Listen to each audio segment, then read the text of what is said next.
सारा प्रमुख सुब्रत रॉय को सुप्रीम कोर्ट से राहत नहीं मिली है, लिहाजा सारा प्रमुख को 25 मार्च तक जेल में ही रहना होगा। आपको बता दें कि सारा प्रमुख पिछले एक हफ्ते से ज्यादा वक्त से तिहाड़ जेल में है और निवेशकों के 20,000 करोड़ रुपए लौटाने के मामले में अदालत ने उनसे कहा है कि वो प्रस्ताव और प्लान लेकर आए। जिस वक्त वो प्लान लेकर आएंगे अदालत उस पर सुनवाई करेगी, उसके बाद ही कोई फैसला लिया जाएगा।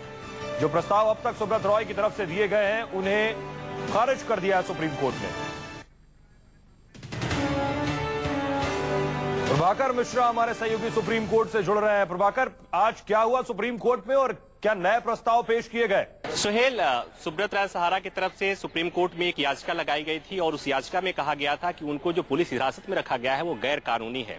उसको चुनौती दी गई थी सुप्रीम कोर्ट के सामने और उसी बेंच में आज सुनवाई थी। जस्टिस राधाकृष्णन की बेंच में सुनवाई थी और उस पर सुनवाई हो रही थी कि क्या ये जो डिटेंशन है वो वाकई इलीगल है। तो इस पर देश के दो बड़े वकील राम जेठमलानी और राजीव धवन ने ये बताने की कोशिश की कि सुप्रीम कोर्ट का ये जो आदेश है डिटेन करके रखना, जेल के अंदर रखना, वो कानून के मुताबिक सही नहीं है। तो जब इस मामले की सुनवाई हुई तो सुनवाई की शुरुआत में ही जो बेंच को हेड कर रहे हैं जैसे राधा, उन्होंने पूछा कि क्या आपके पास कोई प्रपोजल है, जैसा कि सुप्रीम कोर्ट ने अपने आदेश में कह रखा है कि आप किसी प्रपोजल के साथ आइए कि निवेशकों का पैसा किस रूप में आप लौटाते हैं। सुहेल, मैं बताऊं कि एक प्रपोजल इनका जो था कि पहली किस्त होगी वो 2,500 करोड़ की होगी और बाकी साल भर 1.5 साल में ये बाकी सारे पैसे निवेशकों को लौटा देंगे। कोर्ट ने नहीं माना था। कोर्ट ने कहा था कि नए प्रपोजल के साथ आइए और उसके बाद हम आपको रिहा करेंगे। तो आज एक बार फिर कोर्ट ने पूछा कि क्या आपके पास कोई प्रपोजल है। इन्होंने कहा कि नहीं, चूंकि प्रपोजल जिसे देना है वो जेल के पीछे, सलाखों के पीछे है, लिहाजा अभी प्रपोजल नहीं बन सकता। तो आज जब इस मामले की सुनवाई 2 घंटे की चली और कोर्ट ने यह कहा कि 25 तारीख को हम फिर इस मामले को सुनेंगे, इस बीच में आप चाहें तो नए प्रपोजल के साथ आ सकते हैं और हम